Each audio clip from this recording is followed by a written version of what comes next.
새어머니 강유진은 아버지와 이혼했다. 그녀가 아버지가 평생을 바쳐 긁어 모은 잿빛 먼지 소굴을 떠나던 날, 손에 쥔 것은 딱 두 가지였다. 바로 나와 현관문 앞에 놓여 있던 100리터짜리 쓰레기 봉투. 반지하 창문으로 스며드는 희미한 가로등 불빛이 아니었다면 나는 그녀의 표정을 제대로 읽지 못했을 것이다.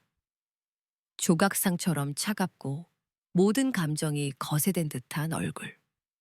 지난 2년간 매일 봐온 표정이었지만 오늘따라 유독 낯설었다. 마치 처음부터 이곳에 속하지 않았던 이방인이 길고 지루했던 위장을 끝내고 본 모습으로 돌아가는 듯한 해방감마저 느껴졌다. 이 집에 돈 될 만한 게 있긴 해? 그녀는 내게 묻는 것이 아니었다. 혼잣말에 가까웠다. 그녀의 시선은 곰팡이가 점령한 벽지, 술병이 나뒹구는 거실 바닥, 그리고 아버지가 대박의 꿈이라 부르며 집안 곳곳에 쌓아둔 정체불명의 돌덩이들을 차례로 훑었다. 원석이라고 했다. 언젠가 저 돌을 쪼개면 수십억짜리 옥이 나올 거라며 아버지는 술에 취할 때마다 핏발선 눈으로 외치곤 했다. 하지만 내 눈에 그것들은 그저 길가의 돌멩이보다 못한 우리 가족의 희망을 갉아먹은 흉물일 뿐이었다. 사실 아버지는 원래 저런 사람이 아니었다. 새어머니 강유진 씨가 우리 집에 오기 전까지만 해도 그는 평범한 가장이었다. 그녀가 온 후 아버지는 기이할 정도로 상냥해졌고 우리 집에는 처음으로 웃음소리가 들렸다. 그때는 몰랐다. 그 모든 것이 그녀의 돈 때문이었다는 것을. 그녀의 카드로 생활비가 해결되고 나의 학비가 지불되었다. 아버지는 그 돈으로 사람 좋은 척을 했고 남는 돈으로는 돌멩이를 사들였다. 결국 그녀의 인내심이 바닥났고 아버지는 원래의 모습으로, 아니, 그보다 더 최악의 모습으로 돌아왔다. 나는 낡은 소파에 앉아 그녀에게 조심스럽게 말했다. 그래도 이 집이라도 나눠 가지셔야죠. 위자료로. 빈손으로 나가시면 어떡해요. 그녀는 나를 흐끗 쳐다보았다. 그 짧은 시선에 담긴 감정은 경멸에 가까웠다. 나누어 가질 가치가 있는 집이어야 나누지. 나는 입을 다물었다. 틀린 말이 하나도 없었다. 이 집은 이미 은행의 소유나 다름없었고 남은 것이라곤 아버지의 빚과 절망뿐이었다. 그녀가 지난 2년간 쏟아부은 돈이 아니었다면 우리는 진작에 길바닥으로 나앉았을 것이다. 그녀가 현관으로 향했다. 작은 핸드백 하나만 어깨에 맨 단출한 모습이었다. 하지만 허름한 현관문을 배경으로 선 그녀는 마치 파리의 패션위크 런웨이에 선 모델처럼 비현실적인 아우라를 풍겼다. 숨길 수 없는 기품. 나는 그것이 돈으로만 살 수 없는 태생부터 다른 무언가라는 것을 어렴풋이 느끼고 있었다. 나는 힘없이 자리에서 일어나 그녀의 뒤를 따랐다. 문 앞에서 나는 마지막 인사를 건넸다. 목소리가 자꾸만 잠겨 나왔다. 안녕히 가세요. 그녀는 스윽 얼굴의 반을 가리고 있던 선글라스를 벗었다. 날카롭고 아름다운 눈매가 고스란히 드러났다. 안녕은 무슨 너도 같이 가야지. 네, 나는 내 귀를 의심했다. 같이 가자니. 내가 왜? 나는 한철민의 딸인데. 그녀는 어이없다는 듯 나를 보더니 발로 내 정강이를 툭 찼다. 아프진 않았지만 심장이 쿵 하고 내려앉는 충격이었다. 그녀는 무심하게 현관 앞에 놓인 쓰레기 봉투를 한 손으로 번쩍 들었다. 이 집에서 제일 감 나가는 게 넌데. 널 안 데려가면 누굴 데려가?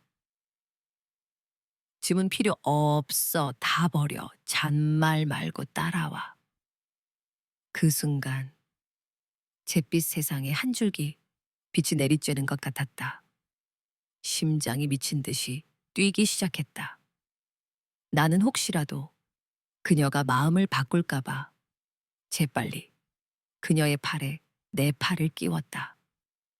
그녀의 팔은 가늘었지만 세상 그 무엇보다 단단하게 느껴졌다. 솔직히 말해서 새어머니가 아버지와 이혼하고 나를 데려가 준 것은 내 인생 최대의 행운이었다. 그녀는 나를 태우고 어디론가 향했다. 차창 밖으로 익숙했던 동네 풍경이 빠르게 스쳐 지나갔다. 좁고 지저분한 골목길, 다닥다닥 붙은 낡은 빌라들, 희미한 가로등. 차는 점점 더 넓은 도로로 나아갔고 곧 한강의 야경이 눈앞에 펼쳐졌다. 나는 한 번도 와본 적 없는 동네로 진입하고 있었다. 높고 세련된 건물들, 휘황찬란한 불빛들, 차가 멈춘 곳은 드라마에서나 보던 거대한 철문 앞이었다. 평창동. 나는 표지판을 보고 숨을 삼켰다. 어머녀, 여기 집값 엄청 비싼데 그냥 구경만 하는 거죠? 나는 그녀의 옷소매를 잡아 끌며 속삭였다.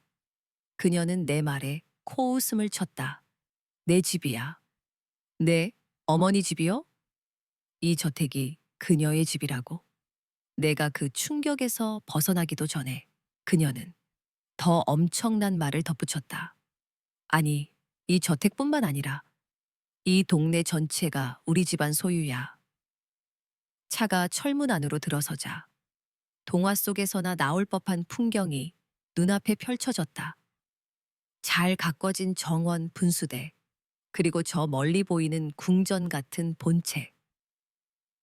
현관 앞에 차가 멈추자 정장을 말끔하게 차려입은 백발의 노인이 달려나와 90도로 허리를 숙였다.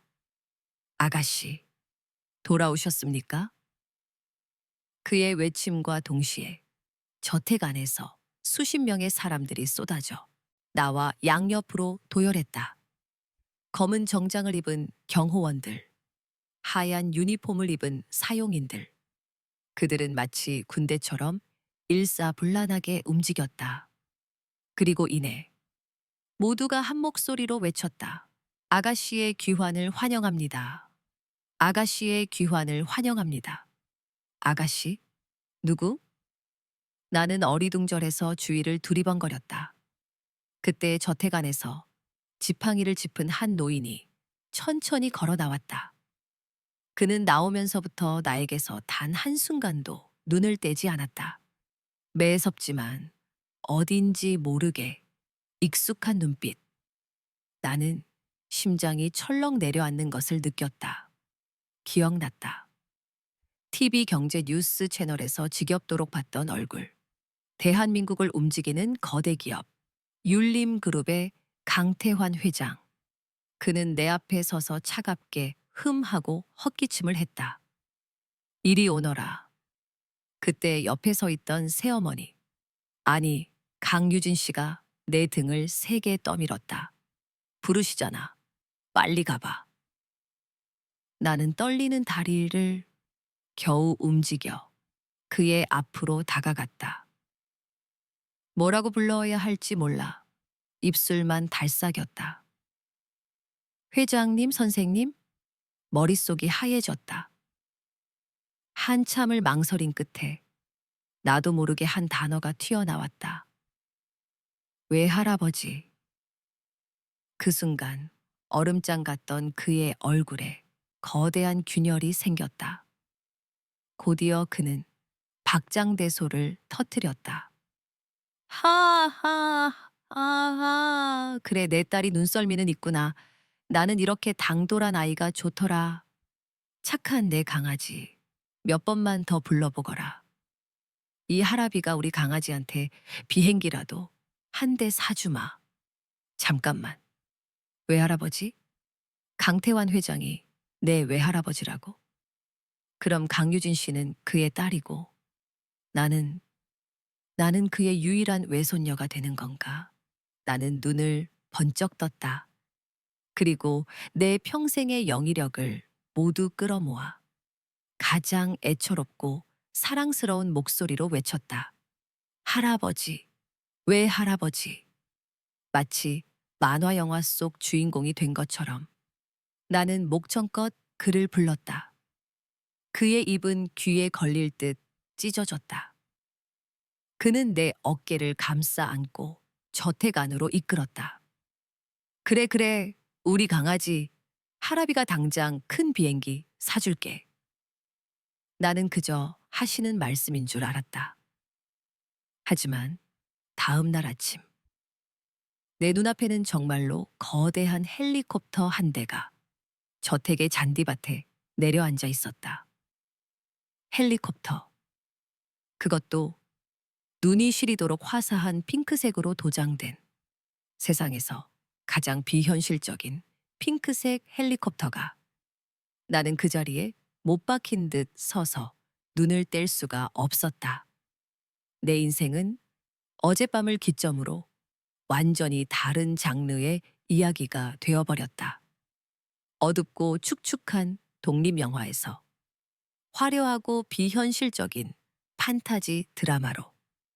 그리고 그 드라마의 남자 주인공이 바로 지금 헬리콥터의 문을 열고 내 앞에 나타났다. 어젯밤 외할아버지라는 사람이 농담처럼 던졌던 비행기 한 대 사주마라는 말이 하룻밤 만에 눈앞에 현실이 되어 있었다. 물론 진짜 개인 제트기는 아니었지만 내 평생의 상식으로는 저 핑크색 쇠덩이 역시 비행기의 범주에 속했다. 저것의 프로펠러가 만들어내는 거대한 바람이 내 잠옷자락을 플락포레 위의 깃발처럼 펄럭이게 만들고 있었다. 정원의 잔디들은 파도처럼 일렁겼고 공기 중에는 갓 깎은 풀냄새와 고급 항공유 냄새가 비현실적으로 뒤섞여 났다.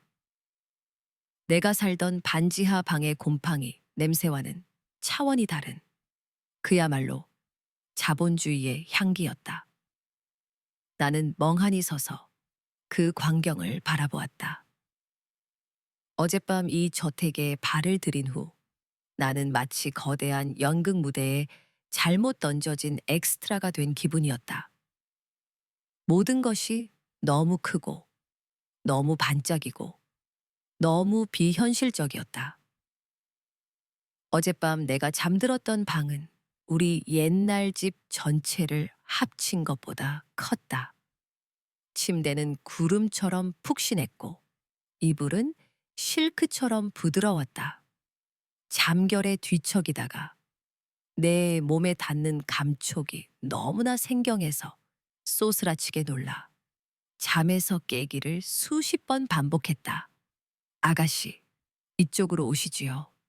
어젯밤 우리를 처음 맞았던 자신을 김집사라고 소개한 백발의 노인이 내 옆으로 다가와 공손하게 허리를 숙였다. 아가씨라는 호칭은 아직도 귀에 박힌 가시처럼 불편했다. 나는 그를 따라 저택의 거대한 중앙 계단으로 이끌려갔다. 계단 아래에는 어젯밤 보았던 수십 명의 사용인들이 두 줄로 정렬해 있었다. 그들의 시선이 일제히 내게로 향하자 나는 저절로 어깨가 움츠러들었다. 계단기 꼭대기에서 외할아버지 강태환 회장이 나타났다. 어젯밤과는 달리 오늘은 최고급으로 보이는 한복을 차려입고 있었다. 지팡이도 없이 꼿꼿하게 선 모습은 국가의 원수처럼 위엄이 넘쳤다. 그의 옆에는 여전히 무표정한 얼굴의 강유진 씨가 서 있었다. 그녀는 마치 이 모든 소란이 자신과는 아무런 상관이 없다는 듯 먼 산을 바라보고 있었다. 모두 듣거라. 강 회장의 목소리가 샹들리에가 매달린 높은 천장을 울렸다. 그의 목소리 하나에 그 많던 사람들의 움직임이 완벽하게 멎었다. 오늘부터 내 옆에 선 이 아이, 한설이는 나의 유일한 외손녀이자 우리 율림그룹의 유일한 상속녀다. 너희들은 이 아이를 작은 아가씨로 모시고 내게 하던 예의와 충심을 다하도록 알겠는가? 예, 회장님. 우레와 같은 대답과 함께 수십 명의 사람들이 일제히 90도로 허리를 숙였다. 그 장엄하고도 기괴한 광경 앞에서 나는 숨을 쉬는 법조차 잊어버렸다. 상속녀? 내가? 코인 투기에 미쳐 딸의 학비마저 빼돌리는 아버지 밑에서 편의점 폐기 도시락으로 끼니를 때우던 내가? 헛웃음이 나오려 했지만 입술 근육이 마비된 듯 움직이지 않았다. 강 회장은 만족스러운 미소를 지으며 내게로 다가와 내 손을 잡았다. 그의 손은 나이와 어울리지 않게 따뜻했고 힘이 넘쳤다. 설이야, 놀랐느냐? 네, 조금요. 이 할아비가 네 존재를 조금만 더 일찍 알았더라면 이 고생을 시키지 않았을 것을. 그는 깊은 주름이 팬 눈으로 나를 바라보았다. 그 눈빛 속에는 단순한 연민 이상의 깊은 회한과 슬픔 같은 것이 어려 있었다. 네, 어미가 집을 나간 후로 지난 20년간 단 하루도 편히 잠든 날이 없었다. 그런데 어제 네가 내 눈앞에 나타났을 때 나는 네 얼굴에서 내 딸의 어린 시절을 보았단다. 이 할아비에게 와줘서 정말 고맙다. 그의 목소리가 미세하게 떨리고 있었다. 대한민국 재계를 호령하는 철혈의 총수. 그가 내 앞에서 이렇게 약한 모습을 보이고 있다는 사실이 믿기지 않았다. 어쩌면 그에게 나는 단순한 손녀가 아니라 잃어버렸던 딸과 함께 사라져버린 그의 20년 세월에 대한 보상 같은 것일지도 모른다. 그는 나를 데리고 2층의 한 방문 앞으로 갔다. 문을 열자 나는 또 한 번 할 말을 잃었다. 그곳은 방이 아니었다. 최고급 호텔의 스위트룸이었다. 거대한 침대, 창가에 놓인 우아한 소파, 그리고 한쪽 벽면을 가득 채운 책장. 김 집사가 나를 방 안쪽에 또 다른 문으로 안내했다. 이곳이 작은 아가씨의 드레스룸입니다. 문이 열리자 백화점 명품관을 그대로 옮겨놓은 듯한 공간이 나타났다. 수백 벌의 옷과 수십 개의 가방, 그리고 셀 수 없이 많은 구두들이 완벽하게 진열되어 있었다. 모든 것이 새 것이었다. 택조차 떼지 않은 채.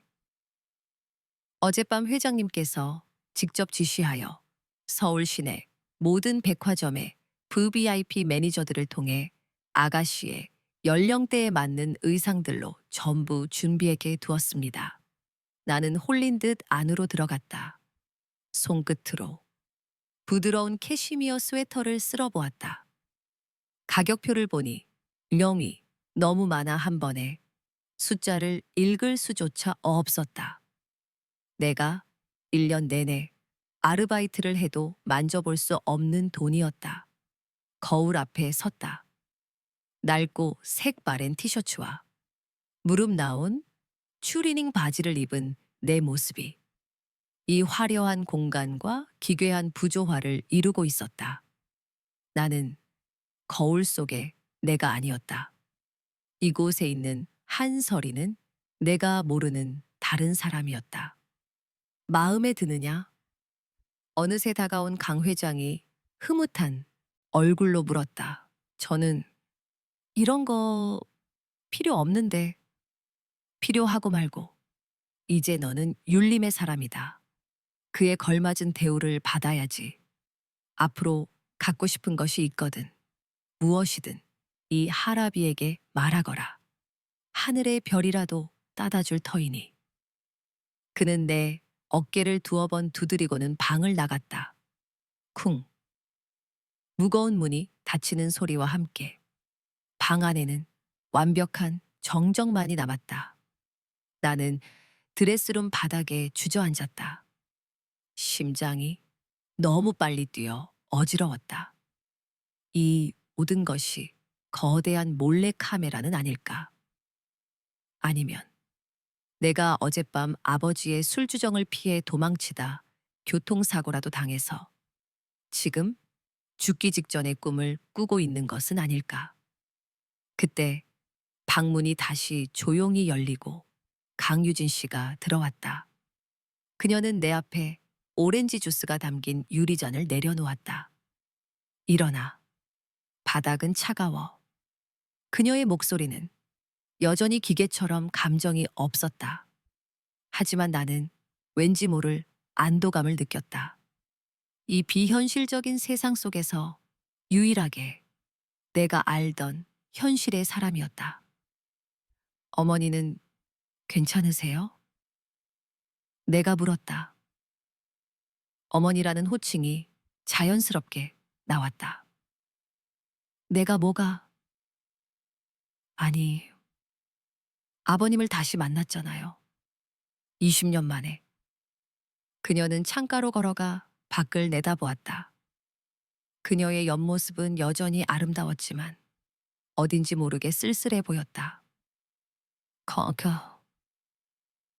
괜찮고 말고 할 것도 없어. 나한테 아버지는 그냥 아버지일 뿐이니까. 그녀는 더 이상 말을 잇지 않았다. 나 역시 더 묻지 않았다.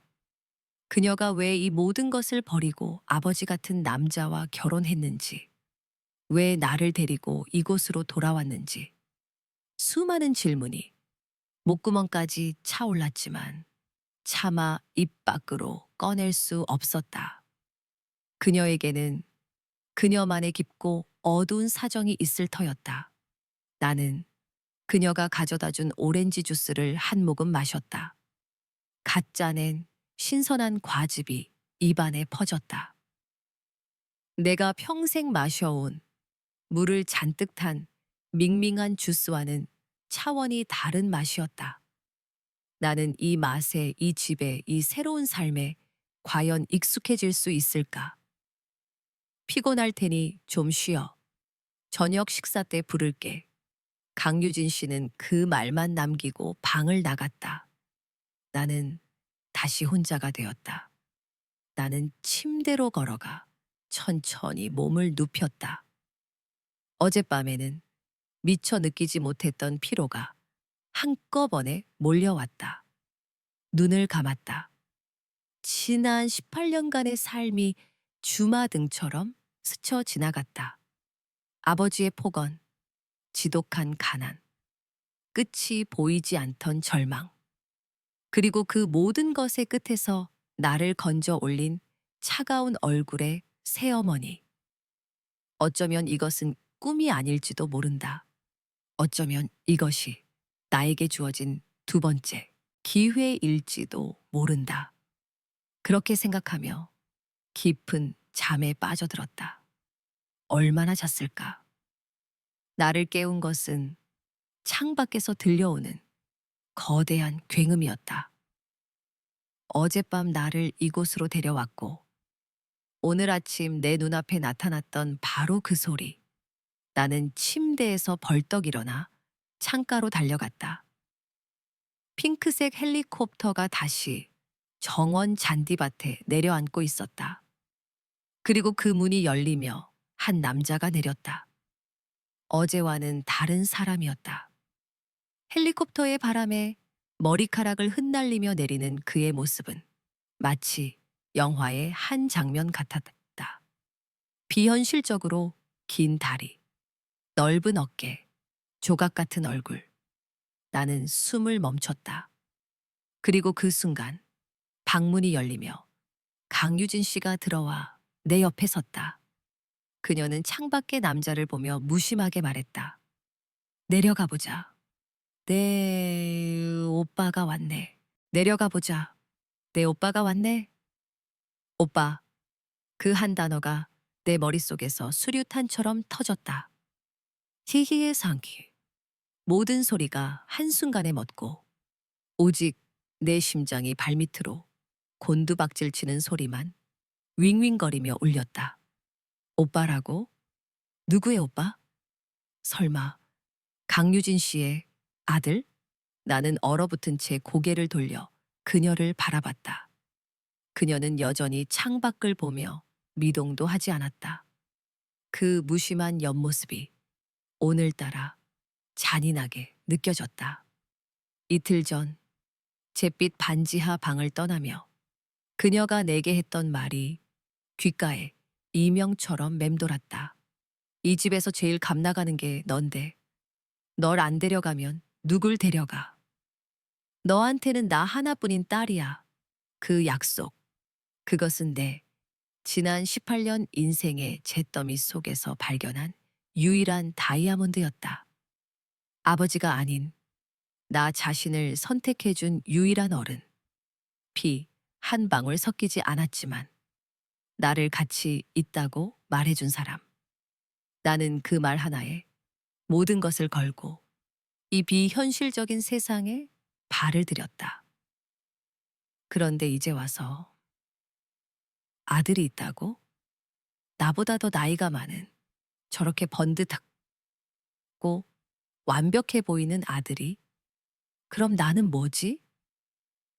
버려진 쓰레기 더미에서 주워온 잠시 흥미를 느낀 애완동물 같은 건가? 아니면 죽은 딸을 닮았다는 이유로 외할아버지의 슬픔을 달래주기 위해 데려온 대용품? 심장이 차갑게 식어갔다. 어제까지만 해도 구름 위를 걷는 듯 했던 기분은 온데간데 없고 다시 축축하고 어두운 반지하 방의 현실로 내던져진 기분이었다. 안 내려가? 강유진 씨의 재촉에 나는 마비된 다리를 겨우 움직였다. 그녀를 따라 방을 나서는 내 발걸음은 청음망은 무거웠다. 화려한 대리석 계단을 한 칸 한 칸 내려갈 때마다 어젯밤 느꼈던 설렘과 기대가 유리 조각처럼 부서져 내 발밑에 깔리는 것 같았다. 나는 다시 이방인이 되었다.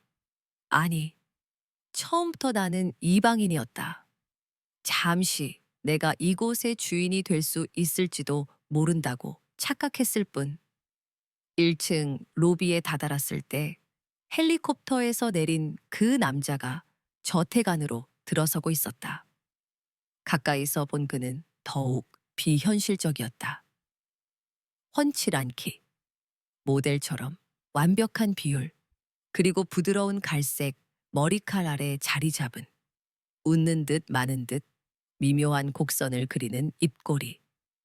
그는 외할아버지를 발견하고는 환하게 웃으며 다가갔다.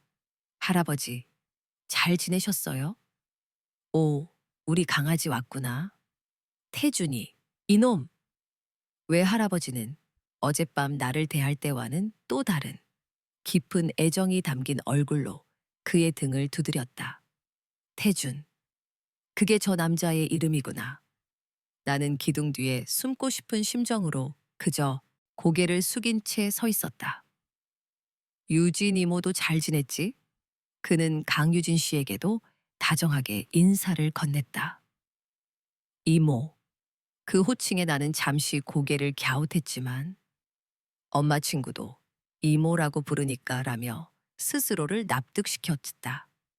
지금 내 머릿속은 온통 배신감이라는 단어로 가득 차 다른 생각을 할 여유가 없었다.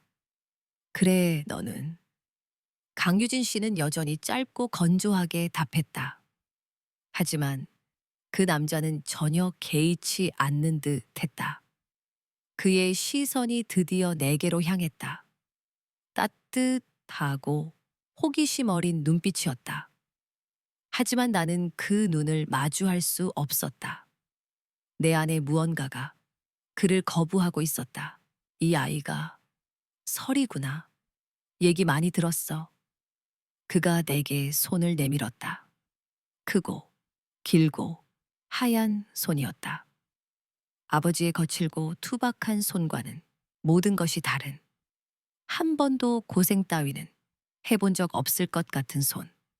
나는 그 손을 마주 잡지 않았다. 그저 싸늘하게 바라볼 뿐이었다. 어색한 침묵이 흘렀다. 외할아버지가 헛기침을 하며 분위기를 수습했다. 우리 설이가 아직 낯을 좀 가려서 그런다. 태준아, 이쪽은 내 동생 한설이다. 그리고 설이야, 이쪽은 내 오빠 권태준이다. 앞으로 둘이 친하게 지내야 한다. 권태준, 강유진 씨와 성이 달랐다. 하지만 나는 그 사실을 깊게 생각하지 않았다. 재혼 가정에서는 흔한 일이니까. 그보다 동생이라는 말이 비수처럼 가슴에 박혔다. 나는 이제 더 이상 유일한 존재가 아니었다.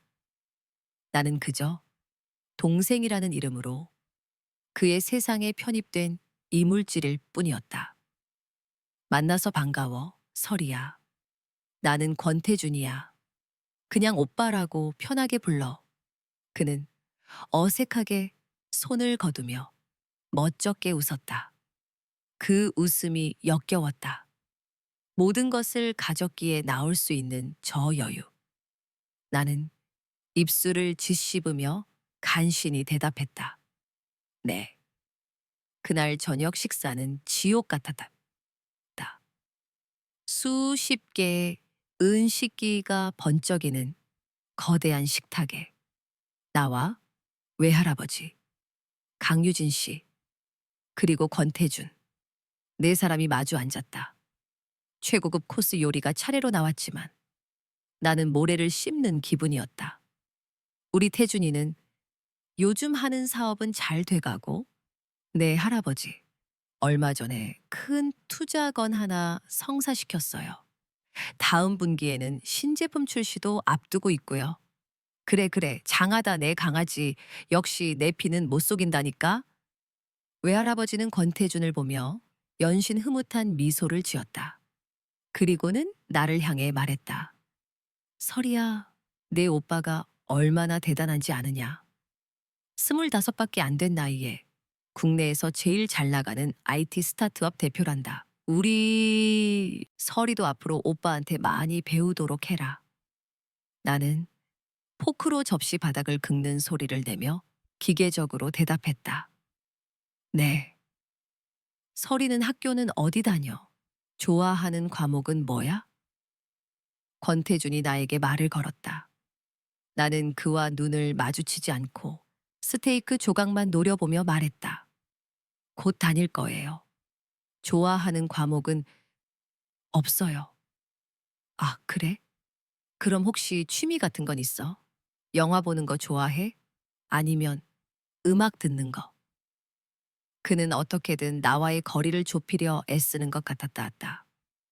하지만 그럴수록 나는 더 단단한 벽을 쳤다. 딱히 없어요. 식탁에는 다시 어색한 침묵이 흘렀다. 나는 내 태도가 무례하다는 것을 알았지만 멈출 수가 없었다. 내 안의 실망감과 질투심이 독처럼 퍼져나가 모든 친절과 호의를 밀어내고 있었다. 강유진 씨는 말없이 와인잔만 기울이고 있었다. 그녀는 내 마음을 꿰뚫어 보고 있을까? 아니면 아무런 관심도 없는 걸까? 식사가 끝나고 나는 도망치듯 자리에서 일어났다. 먼저 올라가 보겠습니다. 설이야. 권태준이 나를 불렀다. 내일 시간 괜찮으면 내가 서울 구경 시켜줄까? 맛있는 것도 사주고. 그의 목소리는 여전히 다정했다. 하지만 그 다정함이 나를 더욱 비참하게 만들었다. 동정 혹은 적선. 나는 차갑게 고개를 저었다. 아니요. 피곤해서 쉬고 싶어요. 더 이상 대답을 기다리지 않고 나는 계단을 향해 걸었다. 등 뒤로 외할아버지의 나지막한 한숨 소리가 들리는 것 같았다. 내 방으로 돌아온 나는 문을 잠갔다. 그리고 어제까지만 해도 천국처럼 느껴졌던 거대한 침대 위로 쓰러졌다. 눈물이 터져 나왔다. 서러움과 분노가 뒤섞인 뜨거운 눈물이었다. 강유진 씨, 당신은 거짓말쟁이야. 당신에게 나는 유일한 딸이 아니었어. 당신에게는 이미 저렇게 완벽하고 자랑스러운 아들이 있었잖아. 그런데 왜 나를 데려온 거야? 왜 내게 희망을 준 거야? 차라리 그 잿빛 반지하 방에 나를 버려두고 갔더라면 이렇게 비참하지는 않았을 텐데. 나는 베개에 얼굴을 묻고 소리 없이 울었다. 화려한 샹들리에 불빛이 눈물에 번져 마치 부서지는 별들처럼 보였다. 나는 이 반짝이는 세상에서 가장 초라하고 외로운 존재였다. 산산조각난 약속의 파편 위에서 나는 다시 길을 잃었다. 다음 날 아침 눈을 떴을 때도 밤새 느꼈던 절망감은 조금도 가시지 않았다. 오히려 잿빛 앙금처럼 마음속 깊이 가라앉아 나를 더욱 무겁게 짓눌렀다. 억지로 몸을 일으켜 드레스룸으로 들어갔다. 수백 벌의 옷들이 마치 나를 비웃는 것처럼 화려하게 빛나고 있었다. 나는 그 중에서 가장 눈에 띄지 않는 가장 평범한 검은색 후드티와 청바지를 골라 입었다. 어제의 작은 아가씨는 죽었다. 나는 다시 원래의 한서리로 돌아왔다. 이질적이고 누구의 환영도 받지 못하는.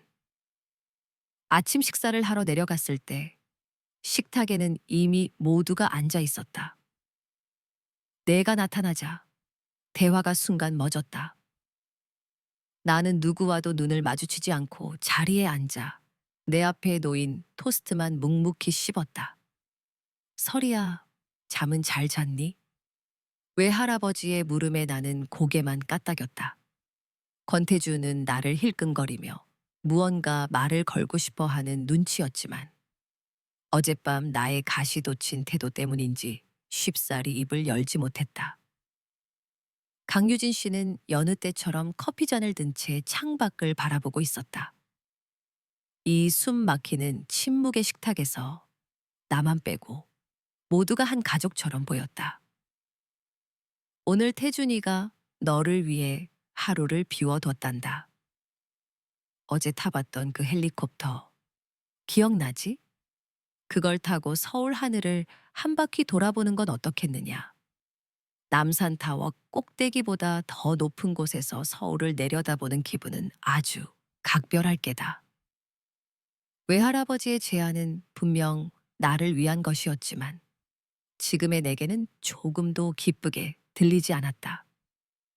권태준과 단둘이 그 핑크색 헬리콥터 안에서 어색한 시간을 보내야 한다니 생각만 해도 끔찍했다. 저는 괜찮아요. 방에서 쉬고 싶어요. 설이야. 이번에는 강유진 씨였다. 그녀가 처음으로 내 이름을 불렀다. 가. 가서 바람이라도 쐬고 와. 그것은 권유가 아닌 명령이었다. 나는 더 이상 거절할 수 없었다. 억지로 자리에서 일어나 체념한 표정으로 권태준을 따라 나섰다. 그는 내심 기쁜 눈치였지만 애써 감추며 내 보폭에 맞춰 천천히 걸었다. 헬리콥터에 오르자 어제와는 비교도 안 될 만큼 거대한 소음과 진동이 온몸을 감쌌다. 우리는 헤드셋을 착용했다. 지지직거리는 소음과 함께 권태준의 목소리가 들려왔다. 안전벨트 꽉 맸어? 나는 대답 대신 고개를 끄덕였다. 헬리콥터가 서서히 떠올랐다. 거대한 저택이 장난감처럼 작아지고 곧 평창동의 그림 같은 풍경이 발 아래로 펼쳐졌다. 하지만 나는 창밖을 볼 기분이 아니었다. 그저 무릎 위에 놓인 내 손끝만 바라볼 뿐이었다. 얼마나 지났을까? 침묵을 깬 거센 헤드셋 너머로 들려온 강유진 씨의 목소리였다. 설이야, 나한테 화났니?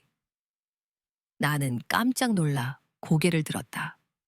조종석 옆 보조석에 앉아있던 그녀가 백미러를 통해 나를 보고 있었다.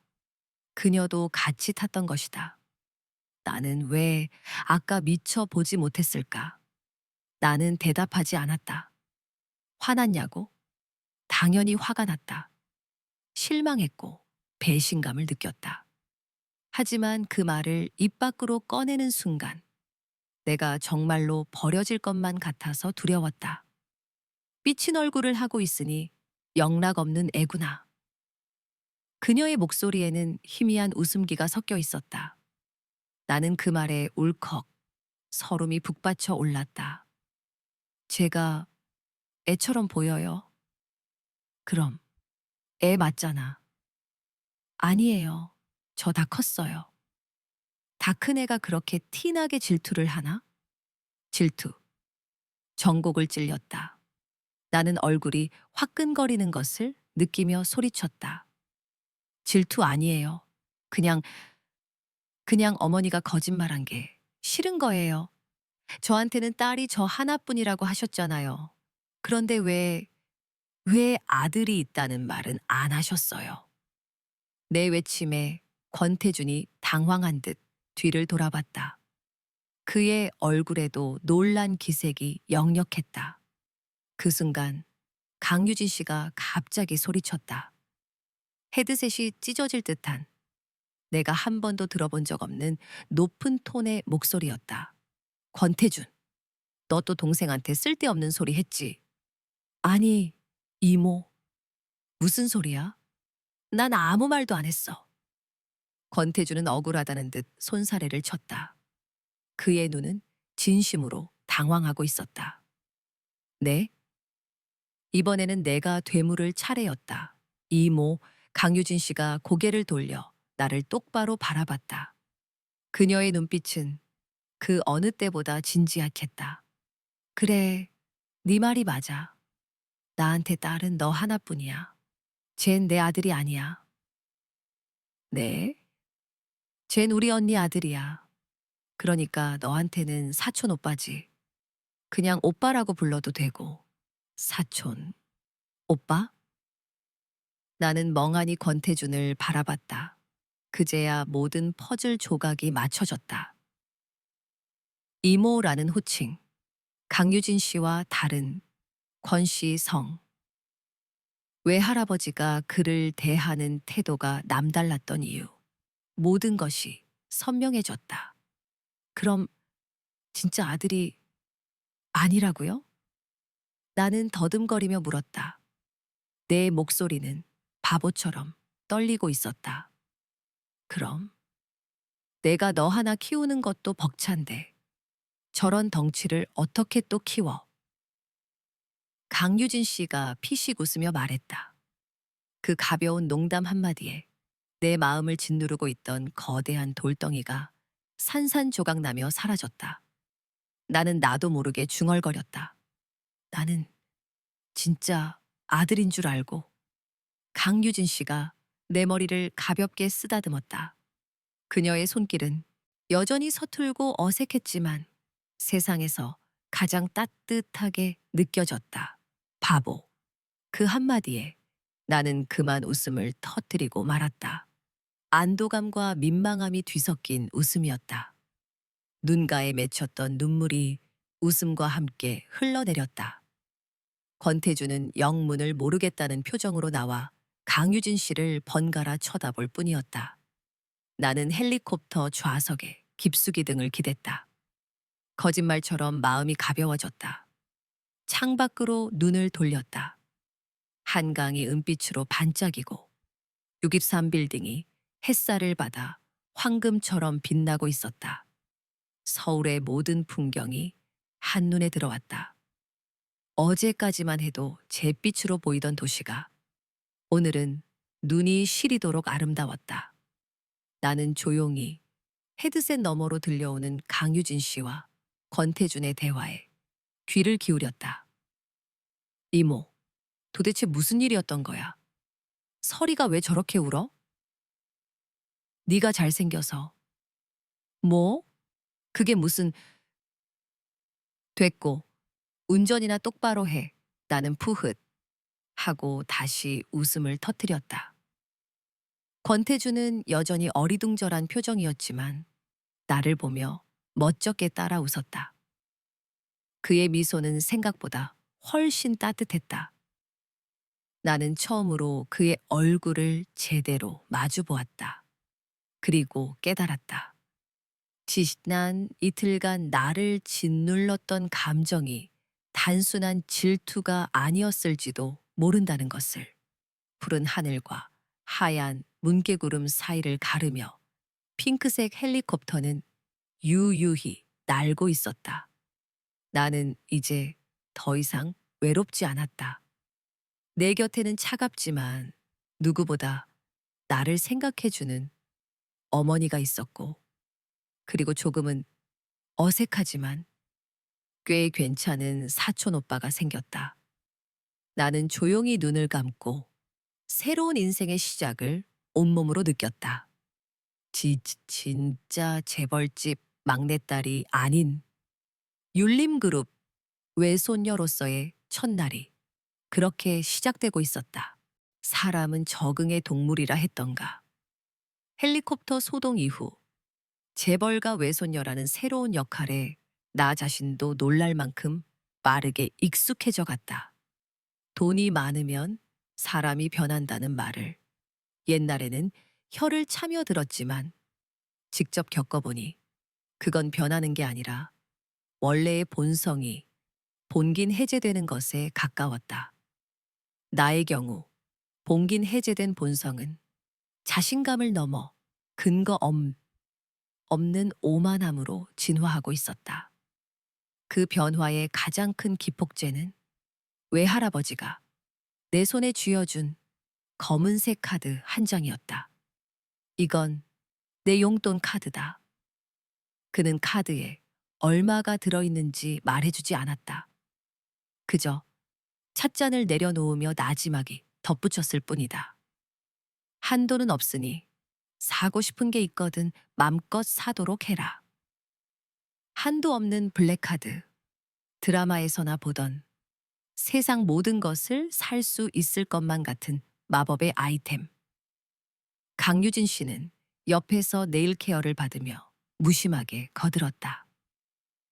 아빠가 주는 거니 그냥 받아. 돈 떨어지면 엄마한테 말하고. 저기 차고에 차 많으니까 기사 쓰기 싫으면 아무거나 한 대 골라서 직접 몰고 나가든가. 그 말을 끝으로 그녀는 친구들과 애프터눈 티를 마시러 가겠다며 휙 나가버렸다. 나는 그녀의 마지막 말을 곱씹었다. 아무거나 한 대 골라서 직접 몰고 나가든가. 그 말은 내 안에 잠자고 있던 오만함에 기름을 붓는 격이었다. 나는 곧장 저택 지하에 위치한 거대한 차고로 향했다. 문이 열리는 순간 나는 숨을 삼켰다. 그곳은 차고가 아니었다. 모터쇼 전시장이었다. 눈이 돌아갈 만큼 화려한 슈퍼카들, 육중한 SUV, 클래식한 세단까지. 자동차에 대해 아는 것이라곤 핸들과 엑셀, 브레이크가 전부인 나였지만 이곳에 있는 모든 차들이 공유하는 단 하나의 공통점은 알아챌 수 있었다. 비싸다.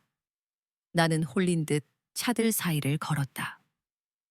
매끈한 곡선의 페라리, 날렵한 옆모습의 람보르기니. 마치 다른 행성에서 온 우주선처럼 비현실적인 모습이었다. 하지만 이런 차들은 너무 부담스러웠다. 운전대를 잡는 순간 심장이 터져버릴 것만 같았다. 한참을 헤맨 끝에 내 시선은 구석에 주차된 아주 작은 차 한 대에 멈췄다. 동글동글한 마치 회색 알약처럼 생긴 전기차였다. 다른 차들의 위압적인 모습과 비교하면 너무나 멍청하고 귀여워 보였다. 그래, 너로 정했다. 회색 알약. 나는 차 안에 놓여 있던 키를 들고 망설임 없이 운전석에 올라탔다. 도로 위에서 나의 회색 알약은 예상외로 엄청난 주목을 받았다. 양옆의 차들이 슬금슬금 거리를 두며 길을 터주는 듯한 착각마저 들었다. 어깨가 으쓱해졌다. 그래, 이게 바로 재벌의 삶이지. 사람들은 차만 보고도 내가 누군지 알아보는 거야. 나는 한껏 거만해진 기분으로 콧노래를 부르며 강남 한복판을 질주했다. 그리고 그 오만함의 대가는 생각보다 빨리 찾아왔다. 압구정 갤러리아 백화점 근처 명품 샵이 질비한 골목으로 들어서는 순간이었다. 잠시 한눈을 파는 사이 쿵 하는 둔탁한 소리와 함께 차가 멈췄다. 나는 온몸이 앞으로 쏠리는 충격에 핸들에 머리를 박을 뻔했다. 맙소사. 사고였다. 나는 이를 악물고 차에서 내렸다. 내가 들이받은 차는 번쩍이는 검은색 세단이었다. 육중한 덩치와 클래식한 디자인이 딱 봐도 나는 엄청나게 비쌉니다. 라고 온몸으로 외치고 있었다. 어떤 XX야. 눈을 어디다 달고 운전하는 거야. 상대 차의 운전석 문이 거칠게 열리며 머리부터 발끝까지 명품으로 치장한 남자가 튀어나왔다. 그는 내 차는 쳐다보지도 않고 자신의 차 범퍼를 살피며 고래고래 소리를 질렀다. 이 차가 얼만 줄 알아? 내깟 년이 평생 벌어도 못 갚아. 하지만 내 차를 발견한 순간 그의 얼굴은 분노에서 경악으로 바뀌었다. 눈알이 튀어나올 것처럼 동그래졌다. 뭐, 뭐야 이건? 마티즈야? 아니, 무슨 이런 깡통을 끌고 압구정을 돌아다녀? 깡통? 나의 귀여운 회색 알약을 깡통이라고? 기분이 상했지만 잘못은 내게 있었기에 나는 고개를 숙이며 사과했다. 죄송합니다. 제가 운전 미숙으로 보험 처리해드릴까요? 아니면 현금으로 원하시면 현금 네가? 웃기지 마. 그는 내 말을 끊으며 코웃음을 쳤다. 꼴 보아하니 보험도 안 들어놨을 것 같은데. 야, 너 같은 애들은 왜 겁도 없이 이런 데를 기어들어와? 여기가 어딘 줄은 알아?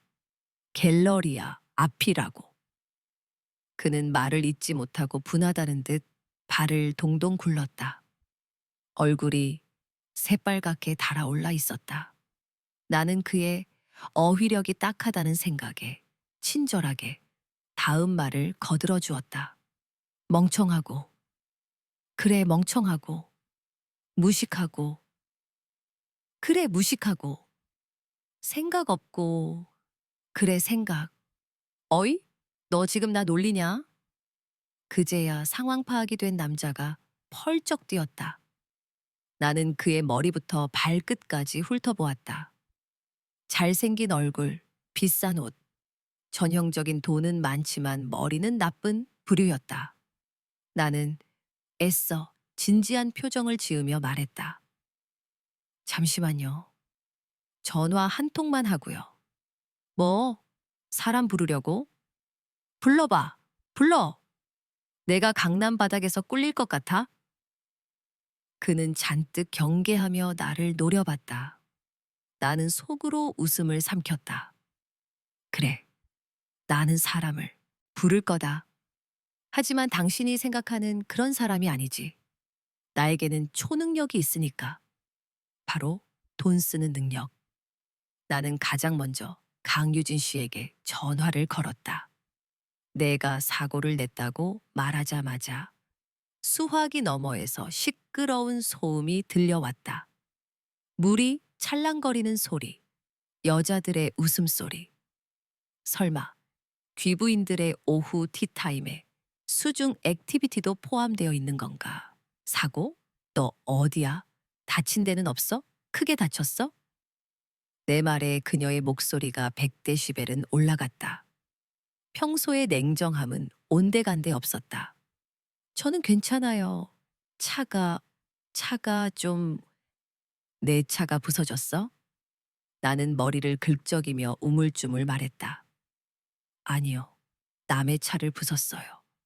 저기, 차 앞에 붙어 있는 작은 장식품 같은 것도 깨졌는데.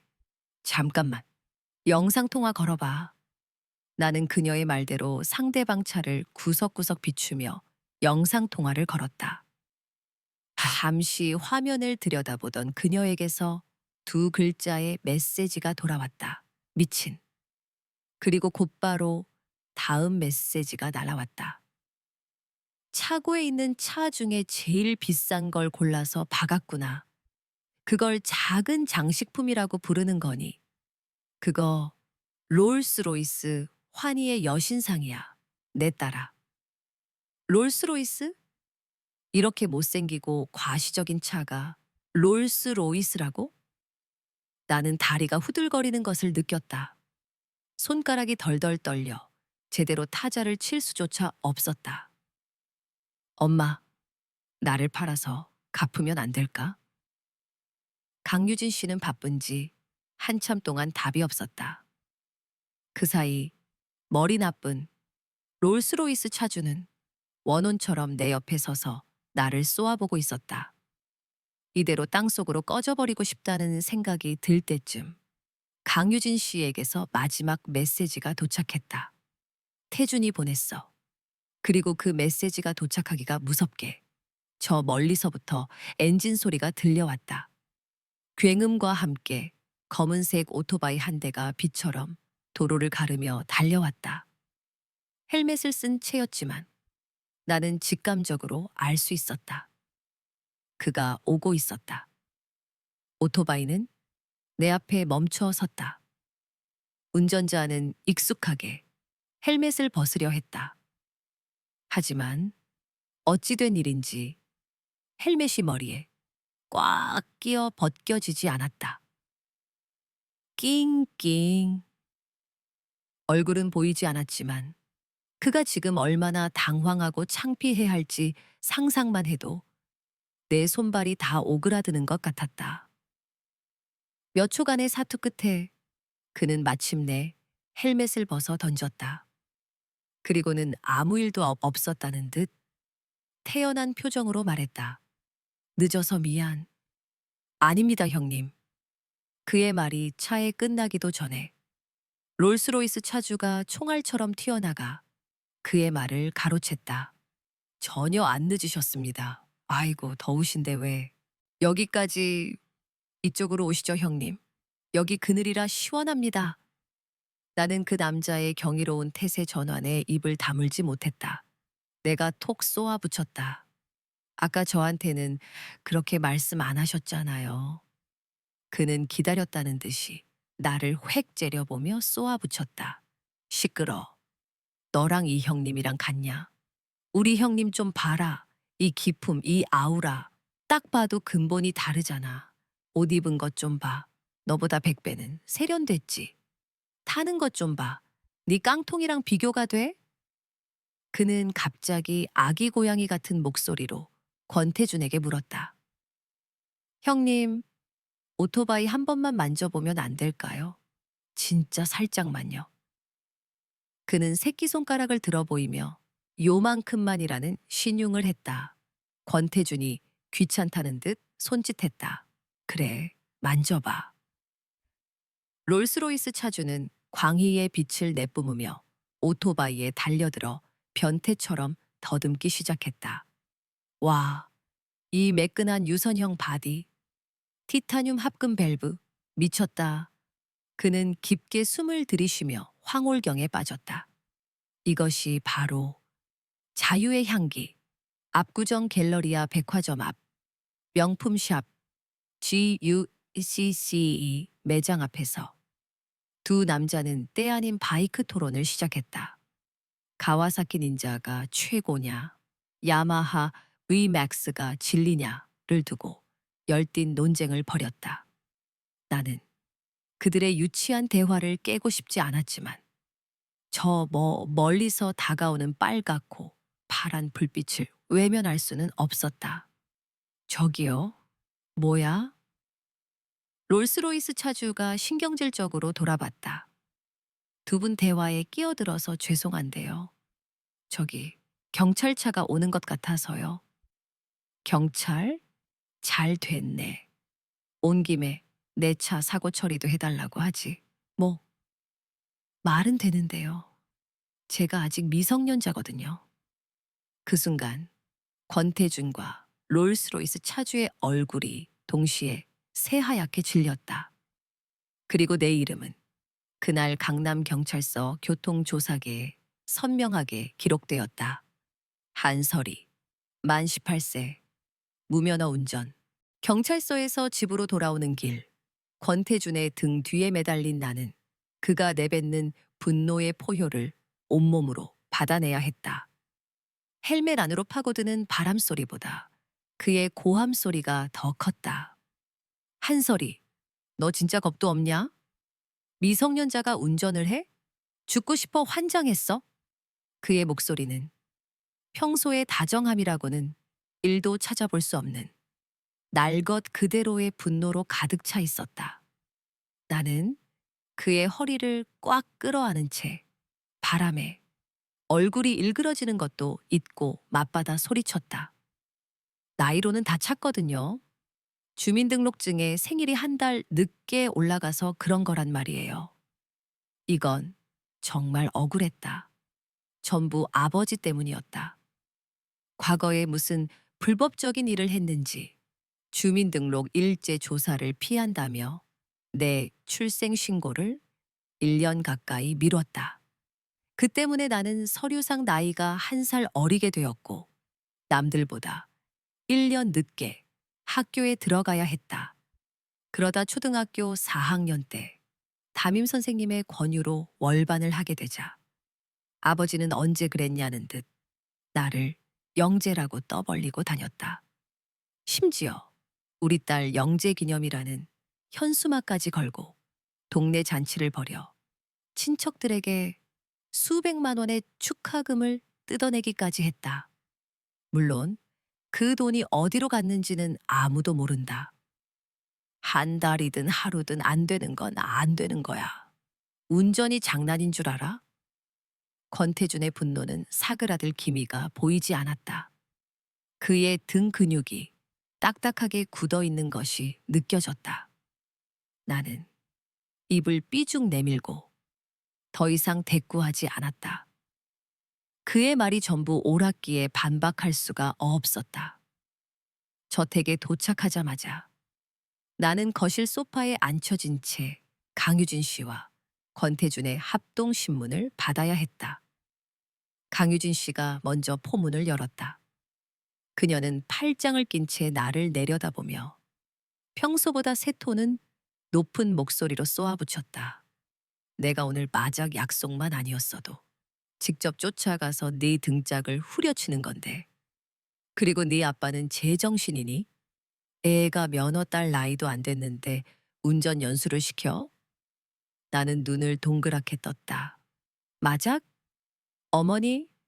오늘 오후에 마작 치셨어요? 권태준이 옆에서 거들었다. 그는 어느새 강유진 씨와 완벽한 한 팀이 되어 있었다.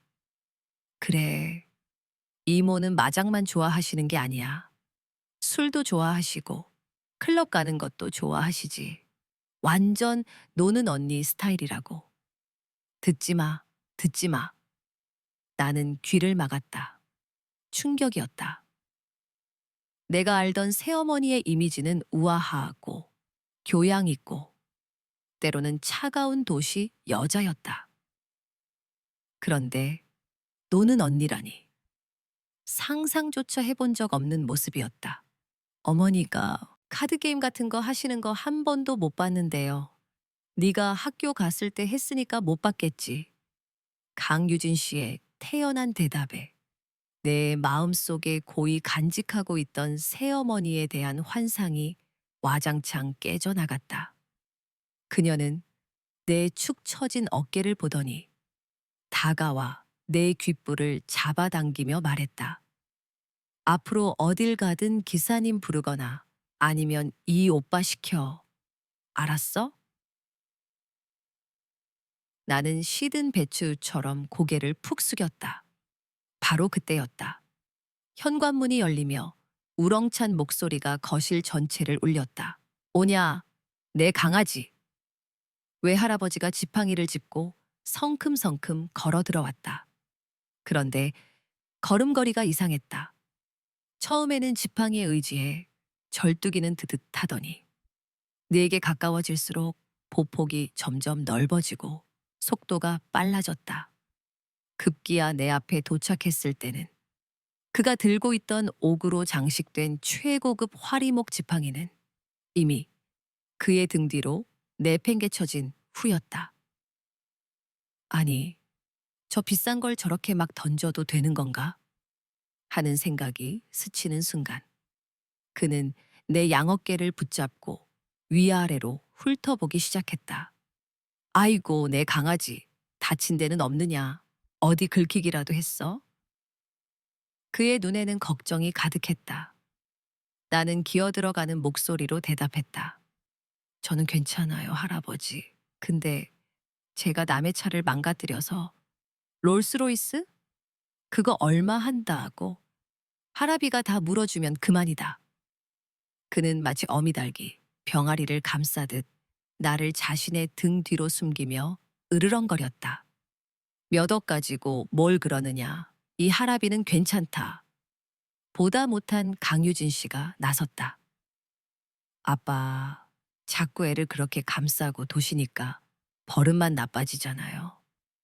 아직 운전할 나이도 안 된 애가 겁도 없이 차를 끌고 나갔다고요. 그 말에 외할아버지의 표정이 순간 굳어졌다. 그는 놀란 눈으로 나를 돌아보았다. 내 강아지, 아직 나이가 안 되었느냐? 방금 전까지 내 강아지라며 물고 빨던 태도는 어디 가고 그의 눈빛은 순식간에 나를 사고 뭉치로 보는 듯했다. 나는 작게 항변했다. 딱 한 달 모자란단 말이에요. 안 된다. 한 달이든 하루든 나이가 안 되었으면 절대 운전대를 잡아선 안 되는 게야. 위험하겠으리. 외할아버지의 단호한 일갈에 나는 완전히 전의를 상실하고 고개를 숙였다. 그렇게 한참을 꾸중 듣던 나는 문득 아까부터 머릿속을 맴돌던 질문을 던졌다. 할아버지, 근데 다리는 괜찮으세요? 아까는 지팡이 없이는 못 걸으시는 것 같았는데 그는 내 질문에 허허허 하고 호탕하게 웃었다. 아, 그거? 연기였느니라. 이 할아비 다리는 아주 멀쩡하단다. 나는 어이가 없어서 입을 벌렸다. 이 집안 사람들은 하나같이 정상인 사람이 없었다. 타고난 기질이랄까, 아니면 유전자의 힘이랄까. 강유진 씨와 외할아버지는 정말이지 피를 나눈 부녀가 확실했다. 그날 밤 나는 내 방 침대에 누워 천장을 바라보았다. 오늘 하루 동안 벌어진 일들이 영화처럼 스쳐 지나갔다. 압구정의 아찔한 사고, 롤스로이스 차주의 코믹한 태세 전환, 그리고 두카티를 타고 바람처럼 나타났던 권태준. 흑기사. 그 단어가 머릿속에 떠오르자 심장이 저도 모르게 쿵 하고 내려앉았다. 공영에 처한 나를 구하러 온 왕자님.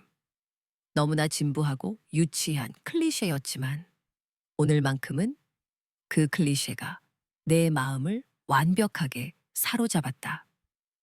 경찰서에서 조사를 받을 때 그는 시종일관 내 옆을 지켰다. 경찰관의 날카로운 질문에도 침착하게 대답했고 겁먹은 나를 안심시키려는 듯 슬쩍 내 손을 잡아주기도 했다. 그의 손은 크고 따뜻했다. 돌아오는 길, 그의 넓은 등에 기댔을 때 느껴졌던 안정감과 희미하게 풍겨오던 그의 채취가 아직도 생생했다. 나는 이불을 머리끝까지 뒤집었었다. 얼굴이 화끈거렸다. 아니야, 한설이. 정신 차려. 그는 사촌 오빠일 뿐이야. 하지만 머리와는 달리 심장은 제멋대로 뛰고 있었다. 인정하고 싶지 않았지만 나는 그에게 조금씩 빠져들고 있었다. 이 낯선 세상에서 나를 지켜줄 유일한 사람. 나의 흑기사. 나는 그날 밤 꿈속에서 검은색 두카티를 타고 서울의 밤하늘을 나는 꿈을 꾸었다. 내 앞에는 그의 넓은 등이 있었고 나는 그의 허리를 꼭 끌어안고 있었다. 바람은 차가웠지만 이상하게도 조금도 춥지 않았다. 사고를 친 다음 날, 저택의 공기는 어색하고 무거웠다. 나는 죄인처럼 고개를 숙이고 식탁에 앉았다. 아무도 먼저 입을 열지 않았다. 숟가락과 그릇이 부딪히는 소리만이 유난히 크게 울렸다. 어젯밤 세 사람에게 번갈아가며 들었던 꾸중이 귓가에 생생했다. 마치 세 개의 다른 재판정에 선 피고가 된 기분이었다. 첫 번째 재판관은 강유진 씨였다. 그녀의 법정은 냉혹하고 현실적이었다. 한설이, 넌 아직 세상 물정을 너무 몰라. 돈이 모든 걸 해결해 줄 것 같지? 천만에. 돈으로 막을 수 없는 일이 세상엔 훨씬 더 많아. 만약 어제 사고로 사람이 다치기라도 했으면 어쩔 뻔했어. 네가 아직 미성년자인 게 밝혀졌을 때 그게 율림그룹의 외손녀라는 사실까지 언론에 알려졌다면 그땐 할아버지가 아니라 대통령이 와도 수습 못해. 정신 똑바로 차려. 여긴 네가 살던 세상이랑 달라. 한순간의 실수가 내 인생뿐만 아니라 우리 모두를 나락으로 떨어뜨릴 수 있다고. 그녀의 말은 얼음 송곳처럼 차가웠지만 틀린 말이 하나도 없었다. 그녀는 나를 꾸짖는 동시에 내가 짊어져야 할 율림이라는 이름의 무게를 처음으로 실감하게 해주었다. 그것은 나에 대한 분노라기보다는 이 위험한 정글 같은 세상에서 나를 어떻게든 살아남게 하려는 그녀만의 생존, 교육 방식이었다. 나는 그녀의 꾸중 속에서 서툴지만 분명한 책임의 사랑을 보았다. 두 번째 재판관은 권태준이었다. 그의 법정은 훨씬 더 감정적이고 뜨거웠다. 정말 실망이다, 한설이. 내가 너한테 어떤 기대를 했는지 알아? 처음 봤을 땐 좀 차가워 보여도 속은 깊고 착한 아이일 거라고 생각했어. 그런데 고작 며칠 만에 이렇게 큰 사고를 쳐? 그것도 무면허 운전으로? 너 자신을 너무 아끼지 않는 거 아니야? 네가 얼마나 소중한 사람인지 정말 몰라서 그래? 그는 진심으로 화가 나 있었고 또 진심으로 상처받은 것처럼 보였다. 그의 목소리에는 나에 대한 원망과 함께 그보다 더 큰 걱정과 안타까움이 묻어났다. 마치 깨지기 쉬운 유리 인형을 다루듯 나의 무모함이 그를 불안하게 만든 것 같았다. 그는 나를 그저 사고 뭉치 사촌 동생으로 보는 것이 아니었다. 그의 눈빛은 훨씬 더 복잡했다. 그 꾸중 속에서 나는 나를 향한 그의 깊은 걱정의 사랑을 느꼈다. 그 순간 나는 그에게 실망을 안겨줬다는 사실이 뼈 아프게 아파왔다. 그리고 마지막 재판관, 외할아버지. 그의 법정은 논리도 이성도 통하지 않는 곳이었다. 아이고, 내 강아지. 얼마나 놀랐을꼬. 다친 데는 없느냐? 손가락 하나라도 긁혔으면 이 할아비는 잠도 못 잔다. 롤스로이스? 그까짓 쇳덩거리. 100대라도 사주면 그만이다. 경찰서? 감히 어느 안전이라고 우리 강아지를 오라가라 해. 내가 당장 서장한테 전화해서 옆에서 김 집사가 회장님 진정하시지요 라며 말리지 않았더라면 그는 정말 강남 경찰서장에게 전화를 걸었을지도 모른다. 그에게는 옳고 그름의 문제가 아니었다. 나의 안전. 그것이 그의 세상에서 유일하게 중요한 법이었다. 세상 모든 사람이 나를 손가락질해도 그는 내 편이 되어줄 것임을 의심할 여지가 없었다. 그의 꾸중 아닌 꾸중 속에서 나는 세상을 다 가진 듯 든든한 맹목적인 사랑을 느꼈다. 세 가지 꾸중, 세 가지 사랑. 그것들은 제각기 다른 모양과 온도를 가지고 있었지만 모두 나를 향하고 있었다. 태어나서 처음 받아보는 넘칠 듯한 관심과 애정이었다. 아버지에게는 단 한 번도 느껴보지 못했던 감정. 그는 내가 아플 때도 힘들 때도 언제나 나를 귀찮아했다. 그의 유일한 관심은 돈이었고 나는 그저 돈이 드는 짐일 뿐이었다. 생각이 거기에 미치자 밥을 씹던 입안이 써졌다. 내가 왜 이런 과분한 사랑을 받아도 되는 걸까? 나는 그럴 자격이 없는 사람인데. 나는 그저 한철민의 딸. 그 이상도 이하도 아닌데. 그때였다. 쨍그랑. 내가 들고 있던 포크가 접시 위로 떨어졌다. 모두의 시선이 나에게로 쏠렸다. 왜 그러니 설이야? 어디 안 좋으냐? 외할아버지의 걱정스러운 목소리, 권태준의 불안한 눈빛, 그리고 강유진 씨의 날카로운 시선. 나는 그들의 얼굴을 차마 마주 볼 수 없었다. 눈물이 터져 나올 것 같았다. 나는 황급히 자리에서 일어났다. 죄송해요. 먼저 일어나 볼게요.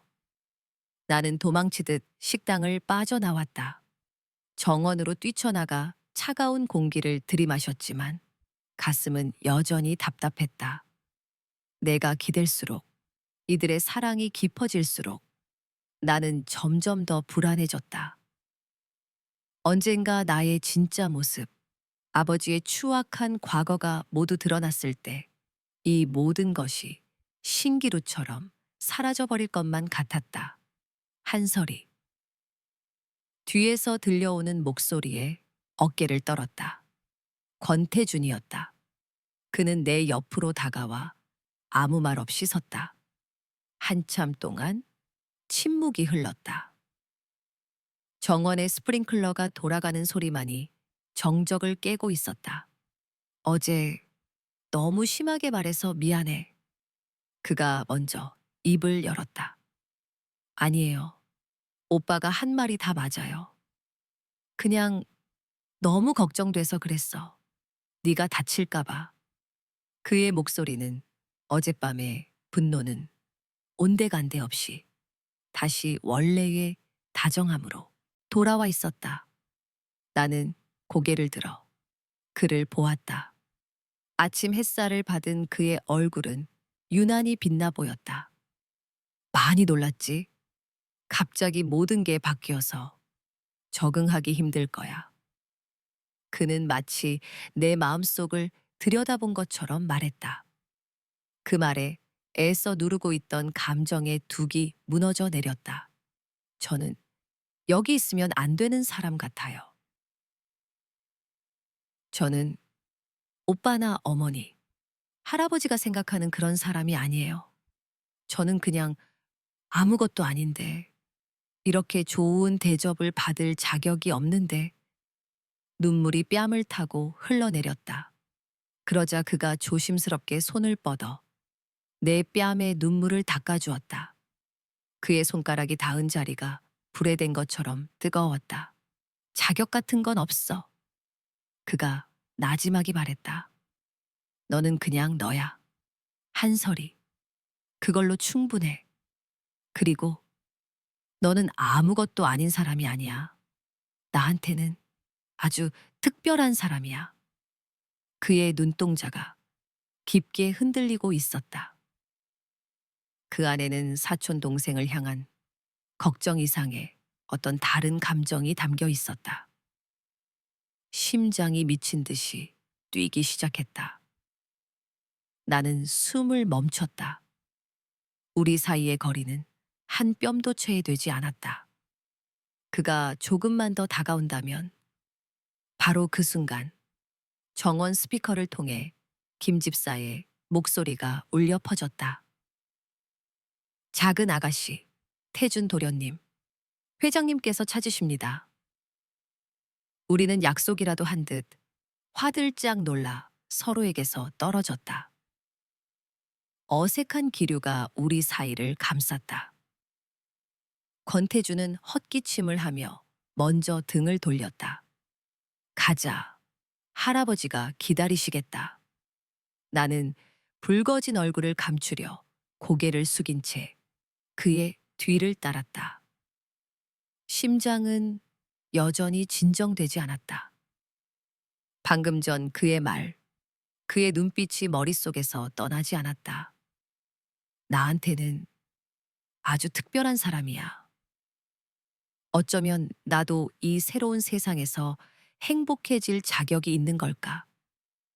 이 세 가지의 다른 모양을 한 사랑 속에서 나도 내 자리를 찾을 수 있을까? 나는 처음으로 아주 작은 희망을 품었다. 잿빛 세상에만 익숙했던 내 마음에 아주 작고 여린 새싹 하나가 돋아나는 기분이었다. 그날 아침 정원에서의 일이 있고 난 후 권태주는 나를 대하는 것이 어딘지 모르게 어색해 보였다. 그는 전보다 더 자주 내 눈치를 살폈고 불필요할 정도로 친절했다.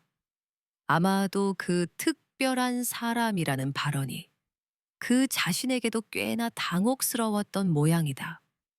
그리고 그 어색함을 만회라도 하려는 듯 그는 다음 날 내게 쇼핑을 가자고 제안했다. 어제 내가 너무 심하게 혼낸 게 마음에 걸려서 기분 전환도 할 겸 백화점 가서 예쁜 옷 사줄게. 사과 선물이야. 그의 제안에 거절할 이유는 없었다. 아니, 거절하고 싶지 않았다. 나는 태어나서 처음으로 누군가에게 사과 선물이라는 것을 받아보는 참이었다. 우리가 도착한 곳은 어제 사고가 났던 바로 그 압구정 갤러리아 백화점이었다. 권태주는 마치 아무 일도 없었다는 듯 익숙하게 나를 VVIP들만 이용한다는 전용 엘리베이터로 이끌었다. 엘리베이터에서 내리자 한 층 전체가 통째로 프라이빗 쇼핑 공간으로 꾸며져 있었다. 매장 매니저로 보이는 사람들이 일제히 달려나와 우리에게 90도로 인사를 했다. 태준 도련님, 오셨습니까? 나는 이 모든 것이 아직도 꿈만 같았다. 권태주는 내 어깨를 가볍게 감싸며 매장 안으로 이끌었다. 마음에 드는 거 있으면 다 골라봐. 오늘은 내가 전부 사줄게. 그 말은 마치 마법의 주문 같았다. 나는 언제 불안했냐는 듯 금세 쇼핑에 즐거움에 빠져들었다. 저택 드레스룸에 걸린 옷들은 너무 완벽해서 오히려 내 것이 아닌 것 같았지만 이렇게 내 손으로 직접 고르는 옷들은 달랐다. 이건 온전히 나의 취향이고 나의 선택이었다. 권태주는 의외로 뛰어난 패션 감각을 가지고 있었다. 그는 내가 고르는 옷마다 어울리는 신발과 가방, 액세서리까지 완벽하게 코디해 주었다. 설이야, 이쪽으로 와봐. 이 원피스, 너한테 정말 잘 어울릴 것 같아. 그가 건넨 것은 하늘색의 단정한 원피스였다. 내가 평소에 입던 스타일과는 거리가 멀었지만 그의 권유에 못 이기는 척 피팅룸으로 들어갔다. 커튼을 열고 나왔을 때 거울 앞에 서 있던 권태준의 눈이 순간 크게 뜨이는 것을 보았다. 와, 그는 짧은 감탄사를 내뱉고는 잠시 말을 잃은 듯 나를 바라보았다. 그의 시선이 너무 뜨거워서 나는 괜히 헛기침을 하며 시선을 피했다. 별로인가요? 아니, 너무, 너무 예뻐서. 그는 황급히 고개를 저으며 말했다. 그의 귓불이 살짝 붉어져 있었다. 그 모습을 보니 나도 덩달아 얼굴이 달아올랐다. 어색한 침묵을 깨고 싶어서 나는 그의 등 뒤로 다가가 장난스럽게 속삭였다. 오빠, 근데 이거 엄청 비쌀 텐데 돈은 충분해요? 그 역시 내 장난을 받아치며 낮은 목소리로 속삭였다. 걱정 마. 오빠 돈 많아. 그의 목소리에 실린 자신감과 내 귓가에 스치는 그의 숨결에 심장이 간질거렸다. 그 순간 우리 사이를 가로막고 있던 어색한 벽이 완전히 허물어지는 것을 느꼈다. 오빠가 그렇다면야 마음 놓고 골라야지. 나는 보란 듯이 매장을 휘저으며 마음에 드는 옷들을 닥치는 대로 골랐다.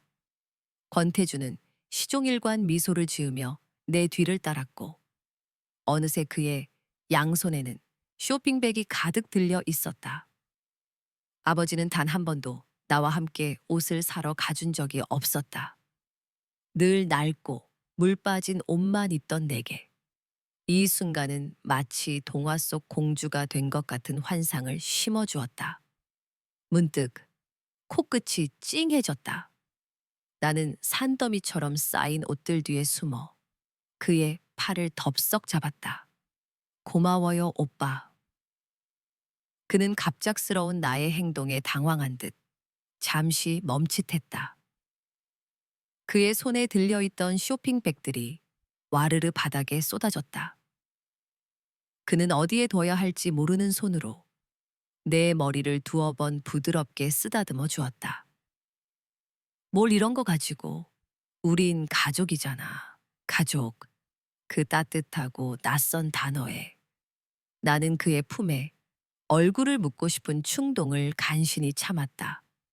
나는 그의 심장이 평소보다 훨씬 빠르게 뛰고 있다는 것을 똑똑히 들었다. 그 역시 나를 향한 자신의 감정을 미처 숨기지 못하고 있었다. 나는 그 사실을 모르는 척 조용히 직원에게 외쳤다. 여기 있는 것 전부 다 계산해 주세요. 사실 내 심장도 터지기 일보 직전이었다. 지난 보름간 그가 보여준 세심한 배려와 다정함. 처음에는 강유진 씨의 부탁 때문이라고 생각했지만 그의 눈빛과 행동 하나하나에서 느껴지는 진심을 더 이상 외면할 수 없었다. 나는 그에게 흔들리고 있었다. 손님, 전부 합해서 73만 4천 원입니다. 현금으로 하시겠습니까? 카드로 하시겠습니까? 직원의 목소리가 우리의 미묘한 분위기를 깨고 현실로 돌아오게 했다. 권태주는 자신만만하게 대답했다. 카드로 하죠? 그리고 나는 그가 재킷 안주머니와 바지 주머니를 뒤지며 10분 넘게 지갑을 찾는 모습을 멍하니 지켜봐야 했다. 불길한 예감이 엄습했다. 오빠, 설마 지갑 안 가져온 건 아니죠? 그는 이마에 흐르지도 않는 땀을 닦는 신용을 하며 세상에서 가장 진지한 표정으로 말했다. 아무래도 진짜 안 가져온 것 같아. 권태준. 나는 진심으로 그의 목을 조르고 싶었다. 완벽하게. 무너진 분위기 속에서 절망하고 있을 때 우리의 구원자가 나타났다. 어휴, 내가 못 살아. 선글라스를 낀 강유진 씨가 여신처럼 등장했다. 그녀는 197cm의 큰 키로 성큼성큼 걸어와 계산대 단말기에 카드를 꽂고 띡 소리와 함께 873만 원을 일시불로 결제했다. 너희 둘, 이제 쇼핑 끝났으면 그만 가봐. 난 친구들이랑 차 마시고 들어갈 테니. 그녀는 쿨하게 손을 흔들며 사라졌다. 나는 속으로 중얼거렸다. 차는 무슨? 또 마작 치러 가시는 거겠지. 나와 권태주는 마치 여왕님을 따르는 시종처럼 양손 가득 쇼핑백을 들고 그녀의 뒤를 따랐다. 백화점 1층 로비에 거의 다다랐을 때였다. 허민서. 어디선가 익숙하지만 듣고 싶지 않은 목소리가 들려왔다. 나는 반사적으로 고개를 돌렸다. 그리고 그 자리에 얼어붙었다. 백화점 기둥 옆 지옥의 악귀처럼 음침하고 섬뜩한 눈빛의 남자가 나를 똑바로 쳐다보고 있었다. 아버지, 한철민이었다. 그를 보지 못한 것은 고작 보름 남짓이었지만 마치 수십 년은 된 것 같았다. 강유진 씨의 집으로 온 이후 가족 중 누구도 아버지에 대해 단 한마디도 꺼내지 않았다. 모두가 나를 처음부터 이곳에 속했던 사람처럼 진짜 가족처럼 대해주었다. 그 다정함 속에서 나는 잠시 잊고 있었다. 내가 진짜 공주가 아니라는 사실을 12시가 되면 마법이 풀리고 나는 다시 시궁창의 쥐새끼로 돌아가야 한다는 것을, 내 몸이 미세하게 떨리고 있다는 것을 나 자신도 몰랐다. 그는 불과 몇 미터 떨어진 곳에서 나를 잡아먹을 듯이 노려보고 있었다. 나는 그의 등 뒤에 날카로운 칼이 숨겨져 있는 것만 같은 착각에 빠졌다. 언제라도 달려들어 나를 찌를 것처럼. 아버지에 대한 공포는 내 잠재의식 깊숙이 새겨진 낙인이었다. 아무도 몰랐다. 그가 상습적인 가정폭력범이었다는 사실을. 어린 시절 우리 집은 늘 무언가 깨지는 소리와 그의 욕설로 가득했다. 술에 취한 그를 피하지 못하면 다음 타겟은 언제나 나였다. 그 모든 지옥이 강유진 씨가 오면서 끝났다. 그녀가 온 후 나는 더 이상 맞지 않았고 굶지 않았고 학비를 걱정하지 않아도 되었다. 아버지는 심지어 그녀에게 잘 보여야 한다며 나에게도 잘해주라고 신신당부까지 했다. 내가 그녀에게 잘했던 것은 당연했다. 그녀는 나의 유일한 구원자였으니까. 그가 다시 도박에 손대지 않았더라면 그녀는 떠나지 않았을 텐데. 바로 그 순간 차가운 손이 내 손을 감싸 쥐었다. 강유진 씨였다. 그녀는 내 앞으로 나서며 나를 그녀의 등 뒤로 완전히 숨겼다. 그녀의 목소리는 분노로 얼어붙어 있었다. 당신이 여긴 어쩐 일이야. 내가 준 20억 똑똑히 받았을 텐데 다시는 서리 앞에 나타나지 말라고 했을 텐데 20억? 아버지는 비열하게 웃으며 그녀에게 다가왔다. 그깟 돈 몇 푼이 얼마나 간다고. 민서는 내 딸이야. 내 딸 내가 데려가겠다는데 무슨 문제라도 있어. 그리고 마침 법원에서 소장도 날아왔더군. 내가 내 딸 친권자인데 데려갈 권리가 없어. 20억, 법원, 소장. 나는 마치 꿀통에 빠진 파리처럼 머릿속이 윙윙거리고 귀가 먹먹해졌다. 그들이 하는 말이 하나도 이해되지 않았다. 그들의 대화는 이혼한 부부의 것이 아니었다. 철천지원수. 그래, 그들은 서로를 죽일 듯이 노려보고 있었다. 강유진 씨가 팔짱을 끼며 차갑게 말했다. 여기서 실랑이 할 시간에 유능한 변호사나 알아보는 게 어때? 며칠 뒤면 법정에서 볼 텐데. 분명히 말해 두지만 서리는 절대 당신한테 못 보내. 아버지는 경멸 어린 웃음을 터뜨렸다. 두고 보지. 내 딸을 당신이 지킬 수 있을 것 같아? 꿈깨. 그는 나를 스쳐 지나가며 오직 우리 몇 사람만 들을 수 있을 정도의 작은 목소리로 속삭였다. 이 독한 년, 내 애미를 아주 똑 닮았어. 그 순간이었다. 지금까지 조용히 서 있기만 하던 권태준이 번개처럼 움직였다. 그의 주먹이 아버지의 얼굴에 정확히 꽂혔다.